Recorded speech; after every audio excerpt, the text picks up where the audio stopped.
11Alive News starts now. It is 10 a.m. on this Tuesday, January 6th. Great to be with you. I'm Dan Kennedy, live from our new 11Alive streaming center. It's a brand new way to bring you the news, and we'll be doing so for the next hour with the help of Reams, Gabby, Jason.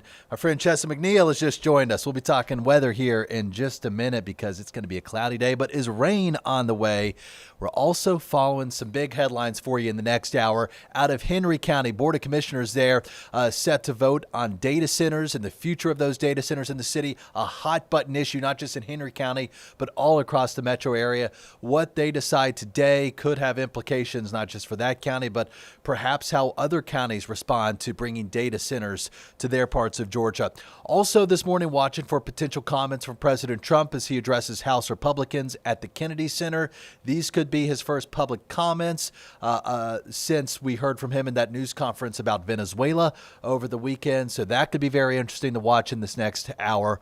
Also watching for potential comments from former Republican Lieutenant Governor Jeff Duncan of Georgia, speaking to House Democrats on Capitol Hill now about January 6th. Duncan, now a Democrat and running to become governor of Georgia. It's going to be a packed hour, but we know you're always wondering about the weather as you look outside. So Chesley, great to have you here in the streaming center. Take it away, my friend. Yes, got the memo on the blue jacket and blue. We can do a little who wore it best later. Yeah. Absolutely. We've been dealing with a lot of fog, Dan, in the forecast area. Yesterday, very dense and very widespread. Today, not as much, but we did have an advisory. It just expired at 10 o'clock, so that's some good news for us. You're looking at the clouds right now. Not going to be the prettiest of days. We've been talking about these temperatures warming up, but you like that with some sunshine, right? Well, we're not going to have it, unfortunately. Mostly cloudy skies will be the call for today. Here's a better look at some of the fog. You're looking at Noonan right now, and it has been a little bit more dense down to the south of the city. And you can see Noonan still pretty cloudy. The fog is starting to lift a little bit. We can see the trees now where we did not see them earlier. And so that means that's starting to lift on us a little bit. So that's good news. And there you see the fog advisory has been allowed to expire. So we'll get some sunshine peeking through those clouds as we head into the afternoon. Now you can see the visibilities around the area reduced to a mile in places like Peachtree City, which is near Noonan. You're less than a half mile down toward LaGrange. Those darker grays indicates the more dense fog. We don't have it widespread like we had it yesterday, but south of the city is where you're going to find some of that. It will probably last till about 11 o'clock before it all begins to lift out of the area. Yeah, we had that ground stop yesterday at the airport because of all this fog. So I guess not as bad this morning. Is this something we got to prepare for all week, you think? What happens is you got this warm, moist air that moves in, and overnight it cools down to the dew point, and that's how clouds begin to form at the surface. So we'll have it today, but I think by tomorrow, a lot of that will get out of the way because our temperatures will be warming up even overnight. Will start to warm up on us, and so we could be tying some records here. For early January. We should be in the low 50s for highs this time of year, but 70s. We're talking 70s. I mean, it's nice to hear it, but I mean, enjoy it while it lasts because I think a change is coming. We've been on this roller coaster, since last year, right? Last year's during the, I'm saying just all the last 5 year, days right? ago. Right. We've been seeing this roller coaster. We've been calling it a roller coaster where we had temperatures in the 70s and then we dropped down into the 50s and 40s. We'll see that again as we head into next week. Unfortunately, it's really going to cool off. So as Dan said,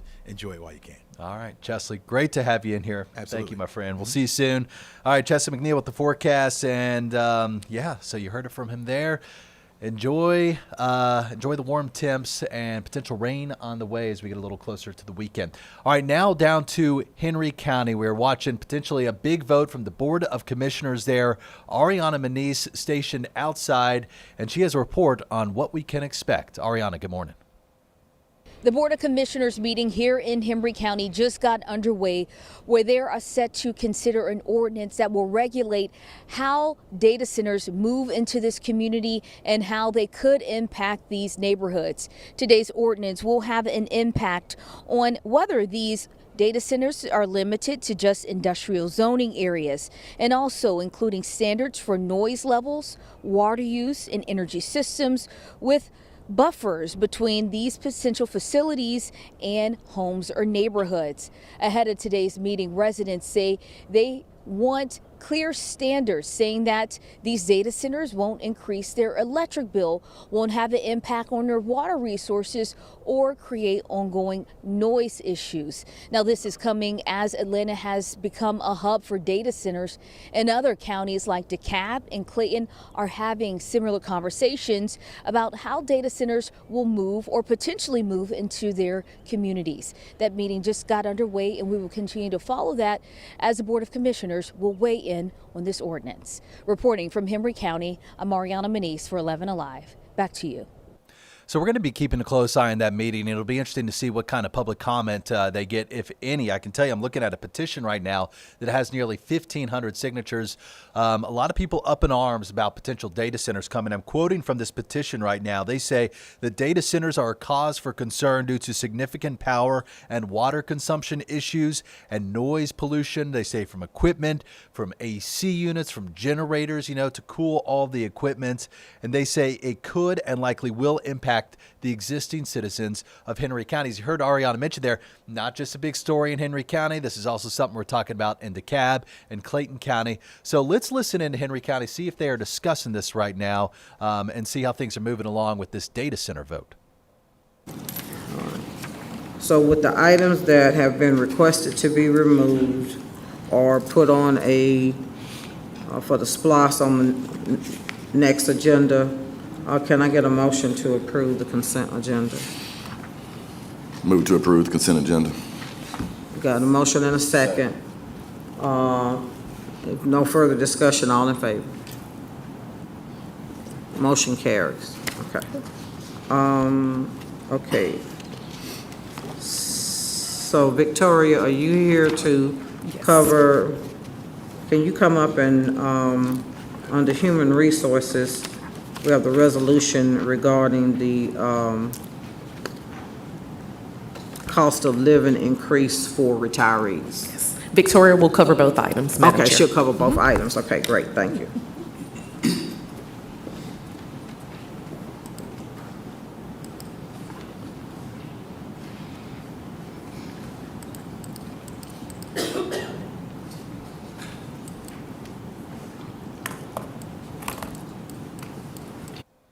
All right, so it's my understanding they are going to be discussing the data centers here very shortly. They are on, I believe, their last agenda item before they take on data centers. So we're keeping a close eye on things here in the streaming center. We got a team monitoring some of those comments, and if anything comes up newsworthy, we'll bring it to you.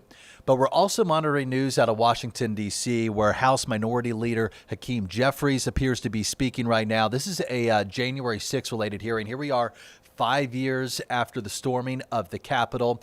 And this impacts us here in Georgia because former Republican Lieutenant Governor Jeff Duncan set to speak at this hearing. So let's listen in. Here's Mr. Jeffries.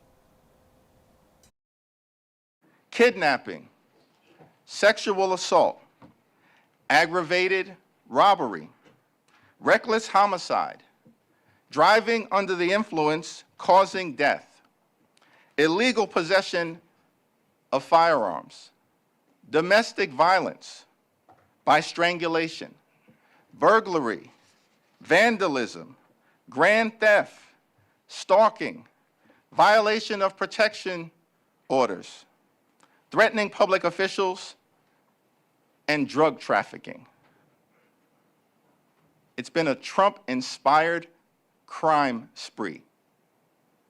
Why won't Republicans in Congress condemn this dangerous behavior, an ongoing threat to public safety?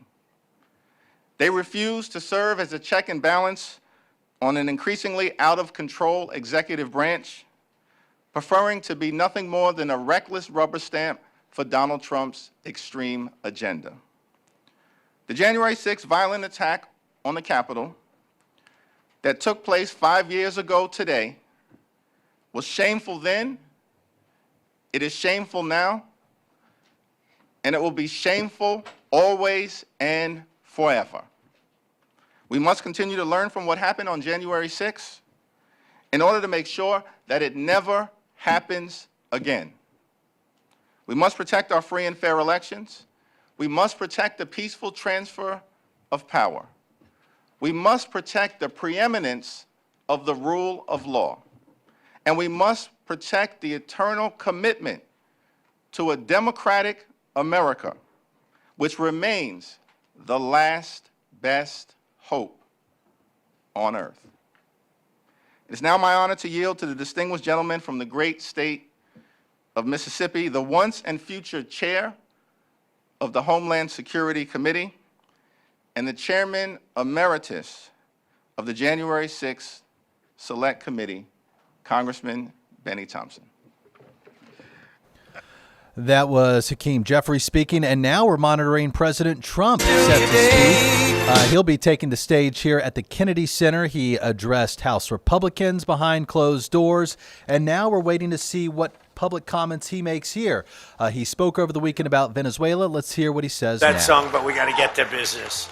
I love that song, but I want to thank you all. You're special people, and I want to just say that, I announced I was coming over here, and I said, I love those Republicans, and I meant it. I said, except for maybe a couple I don't love. But the people in this room, I don't know if those couple are here. I don't know. I don't care if they're here or not. But we love you, and you've done an amazing job. You love the country. You're doing what's right for the country. And I want to wish everybody a Happy New Year, the most successful House Republican majority in decades, and we did it with not a big majority, right? That was not a big majority, but it's a unified majority, and it's people that know what it takes to make America great again. So together we had 12 months of unprecedented success in 2025, and now we're going to make history and break records with the epic midterm victory that we're going to pull off. It just doesn't seem to happen for people that win the presidency. It's an amazing phenomenon. You win the presidency, and we sure as hell are having a successful presidency, I will say that. But even if it's a successful presidency, there's been nothing like what we're doing. We had a very good day 2 days ago, too. But even if it's successful, they don't win. I don't know what it is. There's something psychological, like you vote against. You can win by a lot. We won every swing state. We won the popular vote by millions. We won everything. But they say that when you win the presidency, you lose the midterm.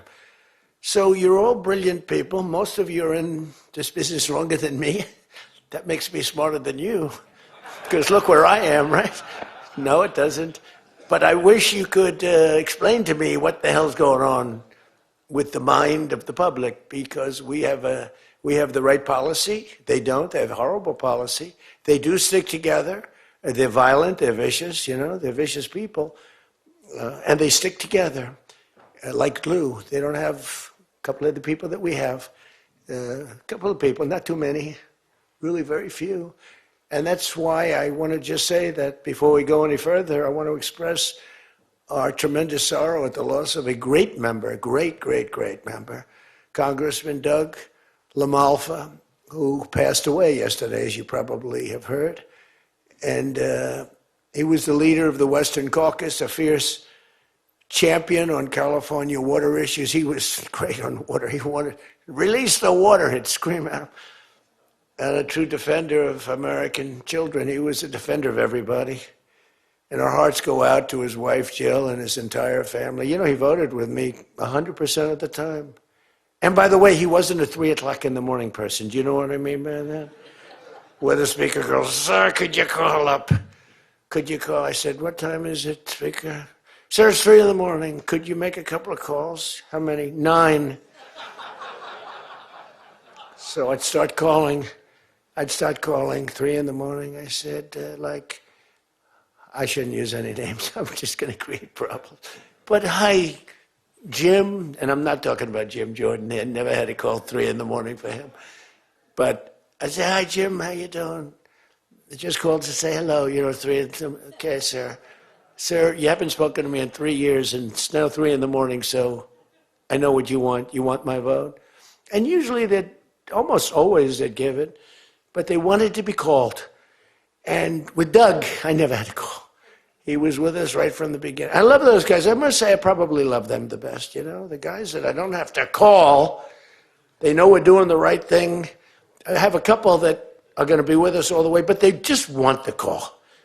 They want love. They need love. They're more insecure than most of you. It's true. No, most of you are secure people. They're all laughing. No, most of you are secure people. I had a couple say, look, I could have Trump call me all the time. I just have to break his ass a little bit. And he'll be calling. But I appreciate those. We actually had a little party. We opened up a beautiful section of the White House in the Rose Garden, and we had a party for all of those people that I never speak to and vote for me. And you know, I spoke to Doug, but I didn't speak to him about, never had a problem. And I was really saddened by his passing and was thinking about not even doing the speech in his honor. But then I decided that I have to do it in his honor. I'll do it in his honor because he would have wanted it that way. He would have wanted it that way. He would have said, do that speech. Are you kidding me? Do the speech, big guy. But he was a fantastic person. Man, that was a quick one. I don't know quite yet what happened, but boy, it's a tough one. He was just with us. He was our friend, all of us, every one of us. And I also want to send our best wishes to Congressman Jim Baird and his wife, who are recovering from a car accident. They're going to be okay, but they had a pretty bad accident. And we're praying that they get out of that hospital very quickly. He's going to be fine. She's going to be fine, but it was a bad accident. And I want to thank the man who has been central to so many of our triumphs. He really has been. He's the guy that would call me to make those calls all the time. He's always working. And he's a nice person. You know, he's a high quality person. But I want to tell you, he's a very tough cookie. I've seen both sides. Not often do I have to see the other side, because he's just, by nature, he's a very fine, religious. I like that. He's a religious person. I like that. I like religious people. It usually means they're more honest. Sometimes it doesn't happen that way. I've had some real religious ones that did numbers on me, and I said, I'm going to get them someday. They got me by surprise, but it's usually good, okay, right? And his name is Mike Johnson, Speaker Mike Johnson. We're going to be keeping an eye on comments there from the president as he addresses House Republicans this morning at the Kennedy Center. Also happening there on your screen, you see we have the triple box up for you. 3 live shots, 3 important stories are following. House Democrats, meanwhile, on Capitol Hill inviting former Lieutenant Governor of Georgia, Jeff Duncan, to speak about January 6th. And then at the top hand of your screen, we're watching the Henry County Board of Commissioners vote regarding data centers. And coming up in just a couple minutes right here on 11Alive, we've got a live report from Las Vegas from the Consumer Electronics Show. Some of the most interesting tech that could be taking over your life this year. You don't want to miss it. Coming up in just a couple minutes.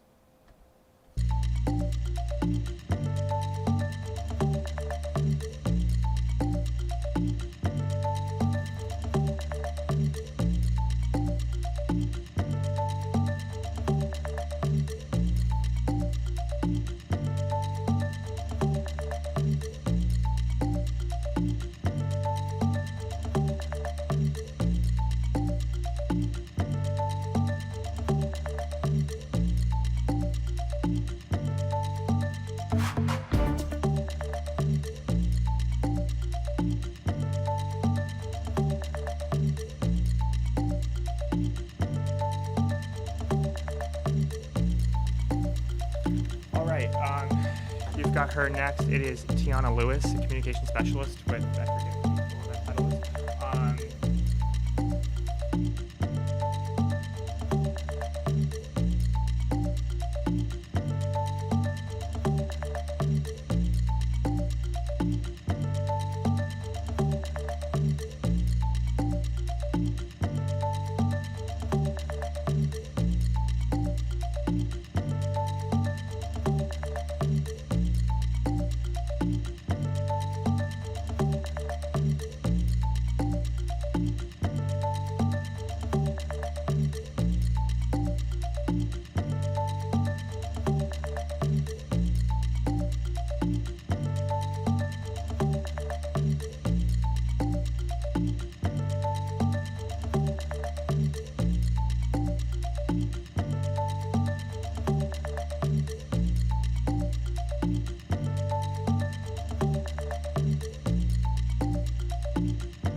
What happens in Vegas, not staying there this morning, because we are taking you there live to the Consumer Electronics Show. A lot of exciting new tech being unveiled. And joining me live right now, Tiana Lewis. She is the consumer specialist with Consumer Technology Association. Tiana, good morning. Great to see you. Good morning, Dan. Thanks for having me. Excited to be here. So tell us all about CES this year. For folks who haven't heard of it, what is CES and what do you have going on the next few days? Yeah, we're back in Las Vegas at CES, the world's most powerful tech event. We're getting started today with the show opening and the exhibitor floor opening today. CES is just where innovators show up. We have over 4,100 exhibitors from across the globe, spanning over 2.6 million net square feet of exhibit space. So all signs are pointing to a great show, and we're super excited. We're able to peek behind the curtain over the last few days. What's the coolest thing you've seen so far at CES this week? Well, I haven't had a chance to scout the show floor just yet, but I'm super excited to see innovations across, the top trends that are hot topics right now around AI and robotics, mobility, digital health, enterprise. Seeing all those great things on the show floor, I'm looking forward to it.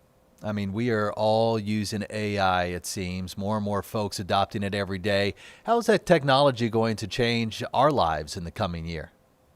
Well, AI is everywhere, and we're AI for good, using it just for making our lives better, making lives easier, smarter. You'll see it across the show floor, across North Hall, which, will also have enterprise, robotics, humanoids, just everything making our lives just a little bit easier, including jobs, all of that. All right, I got two kids at home, a 3-year-old and a 1-year-old. I feel like I spend an hour and a half every day doing either the dishes or laundry. Are you telling me maybe there's a robot that can come along in the next year or two that will really save an hour or two of my time every day to help me out? Absolutely. I actually had the opportunity yesterday to see a LG robot that he was picking up socks on the floor. So a laundry robot, everyone can use that, throwing your laundry on the floor. You can ask him like, hey, go pick up my socks, or can you fold my towels that I just washed, helpful things like that everyone can use on a daily basis. All right, but how long do you think before tech like that is accessible to everyday folks? Hopefully soon. AI and robotics are consistently increasing in terms of being accessible to the everyday consumer. CES is all about getting AI into homes and making it more accessible. So hopefully over the next few years, it'll just continue to be more accessible to the average consumer. Yeah, I know smart homes and connected gadgets also a big deal. What's actually coming to stores this year? Are you seeing anything in regards to smart homes at the Consumer Electronics Show this year? Absolutely. Smart home can be found in our central hall where all our immersive tech is, immersive entertainment. So a lot of things there. I actually have something sitting in front of me related to smart home and digital health. You can find this in Venetian. It's actually a Y brush. This hits home for me because this helps you get a full clean in 20 seconds compared to the average, dentists tell you brush your teeth for 2 minutes. But innovations like this around digital health are coming into the home and just helping the average consumer, get a lot of time back in their lives and things like that. So a lot of tech like this is all around the show floor, including digital health, like I said, AI, robotics, all those things. So cool stuff can be found across all of the show floor. I'm not going to ask you to test out the Y brush on air because that would be like the dentist trying to have a conversation with you in the dental chair. But you Absolutely. say that can get the job done in 20 seconds. Any other cool gadgets you have in front of you that you want to show off? Not currently in front of me, but like I said, the show floor opens today, and we are so excited about that. I can't wait to get out of here and go take a look myself. I can't wait to especially go to North Hall where our AI and robotics are. I'm excited to see all the humanoids, to see those things, like you said, that will help us in our everyday lives. And the robots are always cool to see in action and see some demos. Tiana Lewis, I won't keep you any further. Great to talk with you this morning. Enjoy the show. And I, for one, can't wait till that robot comes along that can clean up my kids' socks. Yes, absolutely.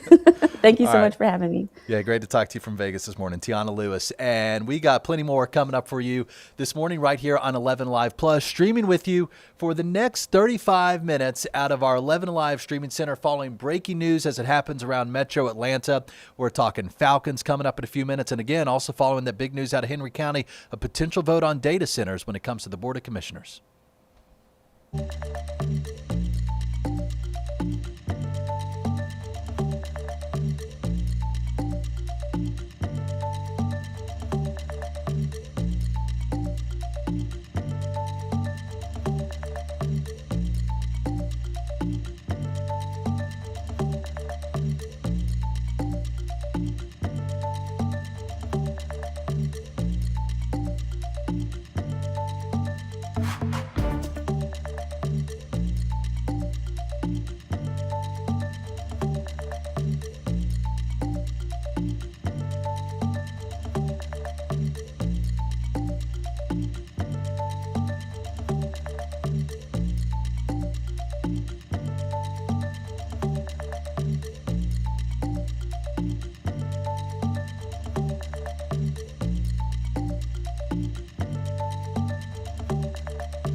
Hey, has it hit your home yet? Talking about the flu, because it has impacted a ton of folks in Georgia and around the country.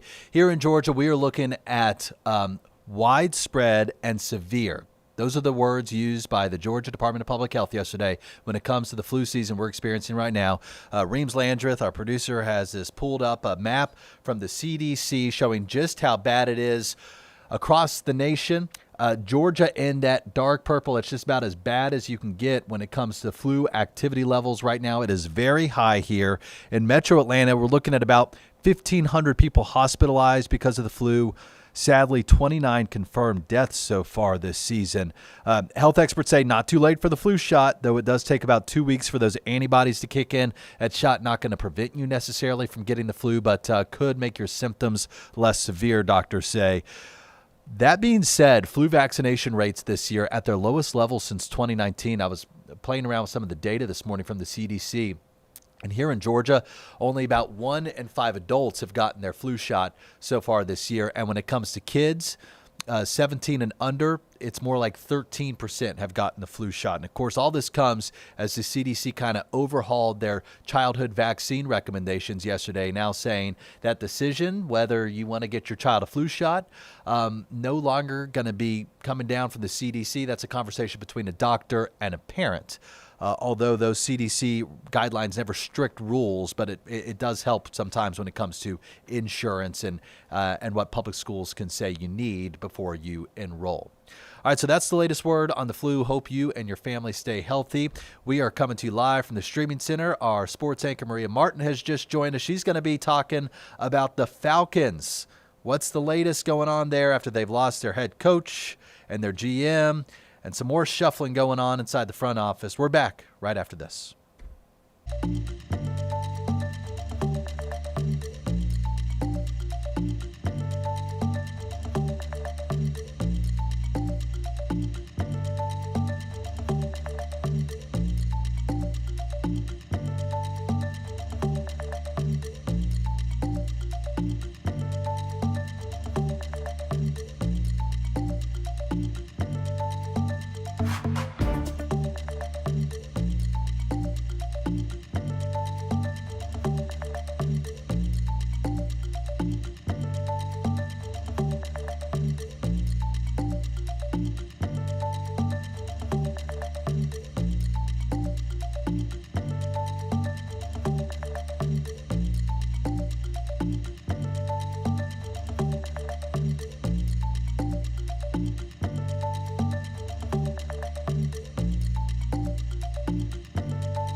It is 10:30 on this Tuesday, January 6th. Great to be with you from the 11Alive Streaming Center. We want to talk some big sports news. Of course, the big Falcons news coming down about 36 hours ago. The team losing the head coach, the GM, some front office moves going on there.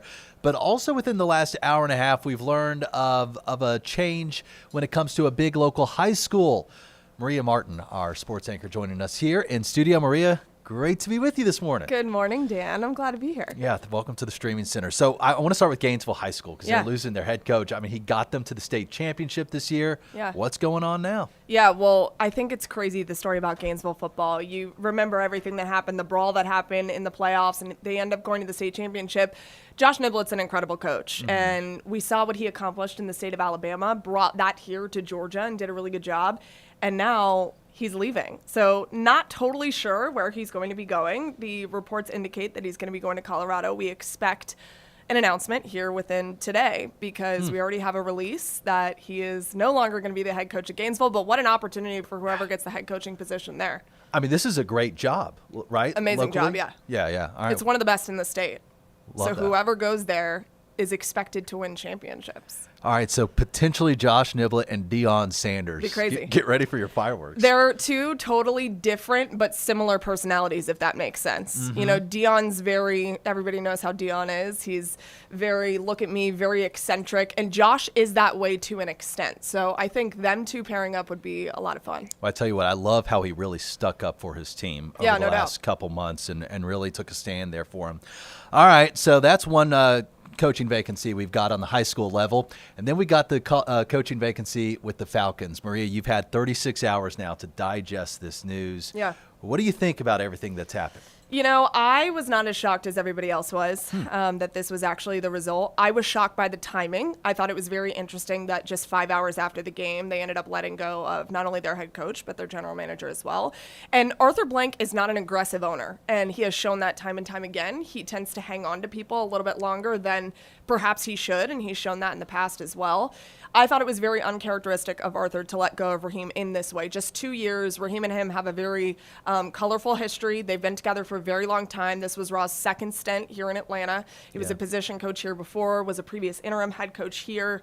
And so I think that it was interesting that he let him go after 2 seasons and that they did it in the time, because what that indicates to me is that this was not made a decision right after the end of the Saints game. Right. It was a thought process weeks in the making, and especially to let go of Terry Fontenot too. I can get into all the weeds of why he was potentially let go as well. Yeah, do you think it was always going to be inevitable that these two were going to go as a pair, or were they kind of fired for separate reasons? Great question. I think they were fired for separate reasons, though. And this is a very collaborative team and a very collaborative thought process. Terry Fontenot, to his detriment, had hitched his wagon to his head coaches his entire time here in Atlanta.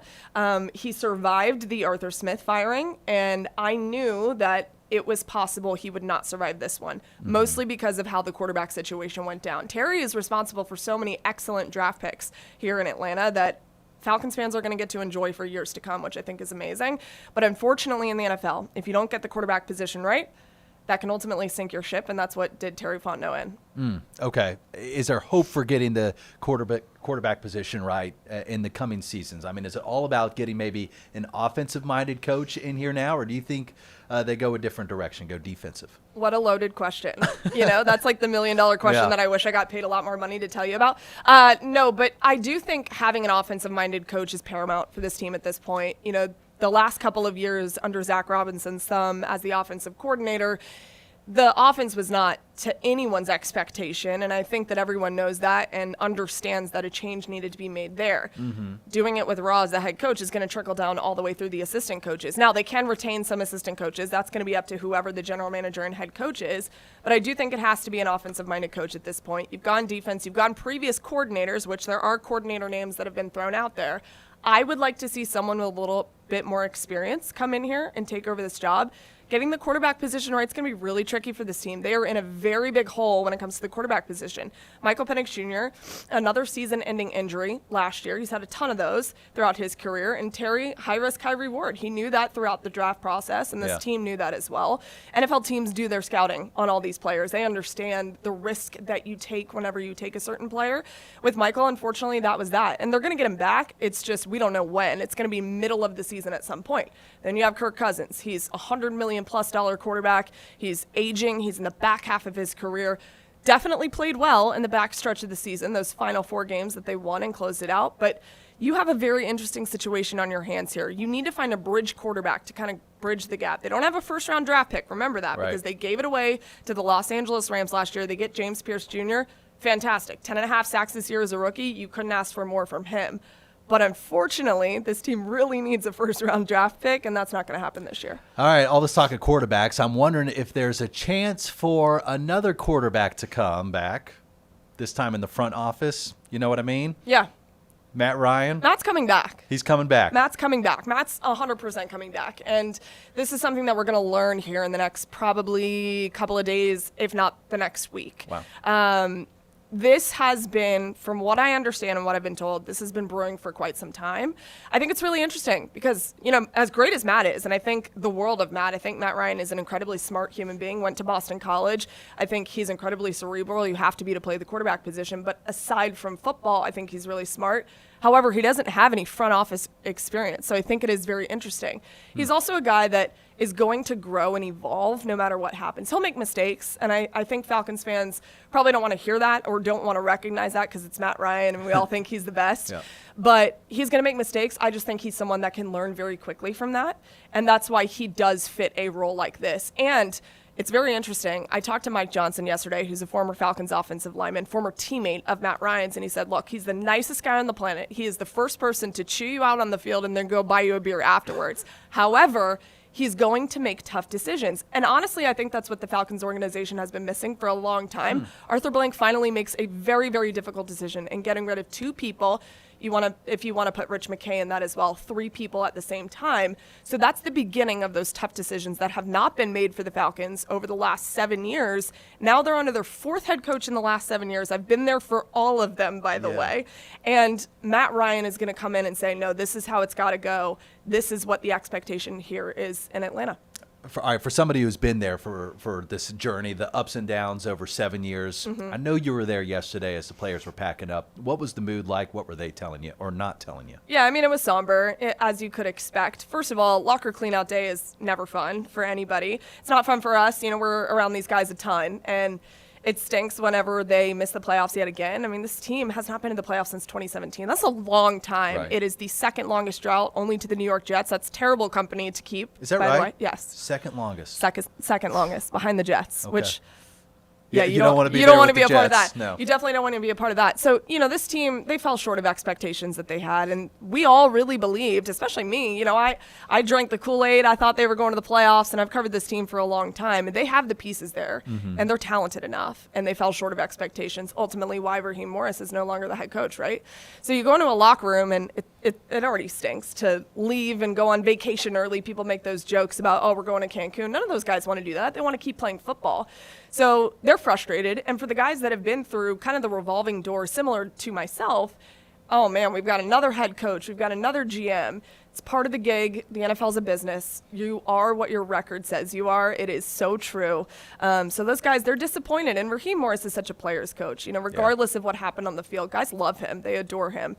Unfortunately, that doesn't really keep you your job in the NFL. But yeah, I mean, people were sad for sure. Maria, my final question to you. How attractive is the Falcons job right now when you consider all the other openings out there?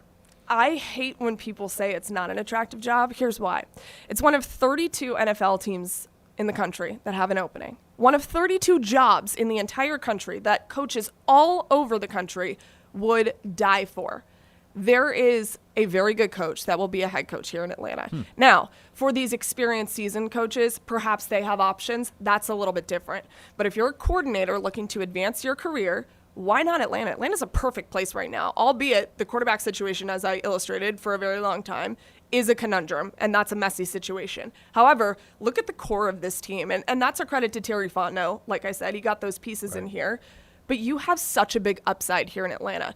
The fact that they underperformed by a very small margin in an NFC South division that is the worst in football, you're sending an 8-9 Carolina Panthers team to the playoffs.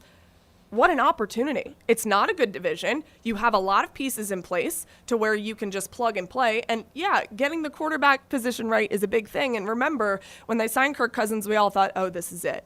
This is it. Got a quarterback. They're going to go to the playoffs. Ultimately, that hasn't worked out. So I think it's such an attractive job. And again, I think there are a lot of names out there that are interesting. And there are 6 NFL head coaching openings. That includes Raheem Morris right now. So 5 other coaches that the Falcons could have interest in. Raheem Morris already getting head coaching interest by some of these openings as well. So that'll be interesting to follow. All right. Well, Josh Niblett's already taken, so he's not going to be on the short Can't go list. get Josh Niblett, that's for sure. Maria, great job the last few days. Thanks. I mean, I'm biased, but this is why we have the best sports department in the city. Appreciate They've that. been doing incredible work last couple days working their sources, and we know they will continue to do so in the coming days and keep us surprised as news develops there out of the Falcons. All right, we're back with more coming up right after this.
Welcome back. What a packed show it has been. We just had fun talking about the Falcons. Now we got to talk about those escaped DeKalb County inmates. It's been 2 weeks since they somehow escaped from the DeKalb County jail, 3 of them, and made their way all the way to South Florida with the help of a Lyft driver who they allegedly kidnapped and held against her will. These are the 3 you see here on your screen. Now, as you can imagine, facing some new serious charges because of what went down the early morning hours of, I believe it was December 23rd, something like that, a couple weeks ago. Jonathan Raymond joining us now here. He's on our web team. Jonathan, you just got done digging into this case and some new federal court documents detailing that trip to Florida. Yeah, so the 3 of these guys together face one federal case that's new. That's tied to the kidnapping charge.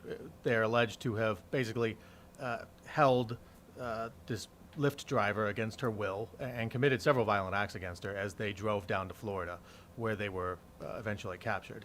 So that was that criminal complaint was filed just before the new year, and the most recent status on it, and let me check the date on this, was that they have a pre-trial hearing, an arraignment, and a first appearance kind of thing, all tied into one that will be held on January 16th, I want to say. Yes, January 16th. I tell you, I was thumbing through it this morning as well. It is disturbing, some of the allegations that are in there, some of the details of what this poor Lyft driver went through. She picked them up, thinking, I believe she was picking up one of the girlfriends of these guys who ordered it. And then that's when they ordered her, or I believe that they allegedly tied her up at this point, right? Put her in the back seat of the car? Yes, I think that's my understanding as well. That they were also, choked her, held her at gunpoint, and drove down to Florida. Do we know what happens next in this case for these three? So that's where it gets very complicated, and the sort of legal web these three guys have is very tangled in different ways. Like I said, the federal case that's new, that's specifically related to this escape and the traveling down to Florida and the kidnapping is due up next for a proceeding on January 16th. Meanwhile, they each have their own DeKalb County cases, and that's why they were in the DeKalb County jail. Yeah. And that's, I guess the place we can start is with Stevenson Charles. He is the most violent of the offenders. He was in federal custody on a hate crimes charge. He had committed a series of violent attacks against gay men in South Florida and then up in Gwinnett County in late 2022. So he was serving a life sentence on a state conviction in Gwinnett County, and he was also serving the hate crime sentence out of South Florida. So he was, he is locked up forever. But he additionally had in late 2024 a murder charge brought against him in DeKalb County, which was, and I can't speak to why it was delayed, but this was also tied to late 2022. They brought a murder charge against him in DeKalb County. They transferred him from federal custody to the DeKalb County jail so that case could proceed. Then he escapes. Wow. The second of these guys, Yusuf Minor, he was also serving, I believe, life in prison, in state prison, because he had a prior murder conviction in Clayton County. So again, he had I think, armed robbery case in DeKalb that they brought him to DeKalb County Jail so he could go to court in DeKalb County and continue with those proceedings. The last of them, he's the simplest one. That's Nayad Yohannes. He had a arson case in DeKalb County, and everything for him is tied into DeKalb County. He doesn't have anything, at least that I've seen, in any other jurisdiction that is more serious. He was facing his charge in DeKalb County. And again, his court case was proceeding, and then he escapes. Did we ever get any official word from the sheriff on how exactly this escape went down? Not to my knowledge. There was another individual. So you mentioned that the girlfriend of one of the inmates helped get them the lift. There was supposedly another guy who helped get them from outside the jail to the girlfriend's apartment or wherever they were meeting with her. So that person, to my knowledge, was going to face some kind of accomplice charge. And as to the actual way they got out of the jail, I'm not positive on that yet. Because we were looking at some video there a minute ago. You see it here. What appears to be sheets tied together, dangling from a window. But I don't believe we ever got official confirmation from Sheriff's Department officials that was how the escape happened. No, to the extent that they described it, it was just that they were discovered missing in the early morning checkup. Meaning they had somehow gotten out overnight, by tying sheets and climbing down outside the jail. However, that may have fully gone down. But there's nothing in the federal documents or even in the local documents that states to this point exactly how the jailbreak happened. And that goes to another point for these guys, which is it is a criminal offense in Georgia to escape. If you're supposed to be in jail and you're not in jail, that's a criminal offense. One would hope. So that will be a charge, presumably, that is added on at some point, but is not yet in any of their records. Well, I tell you what, the sheriff using this opportunity to say our jail is outdated, we need money for either a new jail or for fixing up the one we currently have. So this story far from over, something we're going to be following for quite some time as these inmates at some point likely make their way back to Georgia. But Jonathan, thank you for breaking it down for us. Yeah, no Welcome problem. to the Streaming Center. Come back anytime. We got more coming up right after this short break.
Hey, good morning. Great to be with you here from the 11Alive Streaming Center on what's been a busy Tuesday, January 6th. Still following some big stories, including one out of Henry County, where right now the Board of Commissioners set to take up a vote on data centers and how the county will welcome those in the coming months.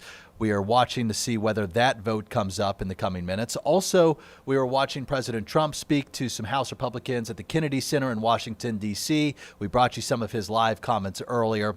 And we're also watching on Capitol Hill House Democrats speaking about January 6th, and former Georgia Republican Lieutenant Governor Jeff Duncan set to speak today. Now a Democrat, now running for Georgia governor. So a lot happening today. And I also want to welcome Joe Ripley back to the Streaming Center. And he's got a great story this morning about a local veteran sharing his story about how he found purpose after his service. Joe, good morning to you, Hey, sir. good morning. Glad to be back, Dan. You're doing a terrific job here in the streaming studio. We want to tell you about Cameron West. This is a young man who grew up in Ackworth, just up I-75, went to University of North Georgia, where he participated in the ROTC program there. After that, he joined the U.S. Marine Corps in 2008. You might be thinking, what a time to join the military, and what a time it was for Cameron, because he ran into some action there in Afghanistan. And so we want to introduce you to Cameron, who could easily count himself out, but now he's counting his blessings even after all he's been through. Kennesaw Mountain has seen its fair share of history and its fair share of battles. Since about single-digit age, 9, 10 years old, I even have a letter that was written, I want to join this service and, be a Marine. Cameron West followed his family lineage and signed up for service 7 years after 9/11. The Ackworth native joined the Marine Corps and found himself in enemy territory in 2010. 3-5, the battalion was put into a very hostile part of Afghanistan. We were relieving a battalion that had taken a lot of hits, and we knew going into it that it was going to be a tough deployment, and we took a lot of casualties in the first 3 months. The losses mounted. Loss of leg and a loss of number of other things. West's injuries brought him back to the U.S., where he retired in 2013. He credits the Semper Fi and America's Fund for starting his road to recovery. I do look at my injury as a gift, because it kind of opened my eyes and opened my mind to kind of like why I'm here and what I want my journey and my chapters of life to look like in the future. Through the fund, West has made a life on the farm, raising 3 daughters and some serious beef. After getting knocked down, Cameron West constantly gets back up to honor his family and fellow servicemen, no matter the battle. And do right by the boys and in their name, because we've got to continue to live on to the best of our ability in their names and not let their stories be forgotten. That is one tough dude right there. Yeah, I can tell. You know what they say, once a Marine, always a Marine. That's right. And he's gotten so much support just from, I mentioned the Semper Fi and America's Fund, who since 2004 has helped 38,000 families, including Cameron's. This is a guy raising 3 daughters who's found his life on the farm, so to speak. He's raising cattle now, and it was through that fund that helped set him up, get some housing and job opportunities, put him through a program at Syracuse to help him learn how to run that farm with cattle on it. They also help with mental health, PTSD struggles as well for folks. So a great organization that's really helped, and we can see that impact firsthand with Cameron. I have a good friend who's part of this organization called Project Healing Waters, and it's fly fishing for veterans, because just being out there on the water and casting is just so soothing for the soul. Does he kind of find the same thing when it comes to being out there with the cows? Yeah, being out there with the cows, we met up at Kennesaw Mountain National Battlefield, which, I mentioned at the top of that story, has its own share of history going back to the Civil War. But he said being outside has always been something that's brought peace to him, and that peace means a little something different after you've been in the theater of battle. No doubt. Joe, thank you so much. Another great story. Great to see you. You're welcome back here. Well, come back every day. We'll see. But, hey, if it's like this, then I would come back every day. Thanks for having me, Joe. Dan. Thanks so much. And we say as time allows, because you never know what kind of busy day you're going to get. We're following breaking news in this streaming center every day as it happens, mostly here in Metro Atlanta, but we're also watching worldwide events. For example, when the president's speaking, we're going to dip into some of those comments for you, as we did earlier this morning, because we're watching for any word about Venezuela and the capture of President Nicolas Maduro and his wife. Also watching that data center debate out of Henry County. nothing's really happened. We've been monitoring it behind the scenes for you. So at some point, we're expecting a vote from the Board of Commissioners today, and we'll be following that in just a couple minutes as the news continues here on 11 Alive Plus. Also, the news of a Conyers officer being dragged, more on that. And then that 3-year-old shot in DeKalb County on Sunday night. 3 people now charged in the shooting. What's the latest out of there? Plenty more headlines for you coming up in just a couple minutes. In the meantime, we thank you for making us a part of your morning here from the 11 Alive Streaming Center, and we will see you back here tomorrow morning at 10 a.m.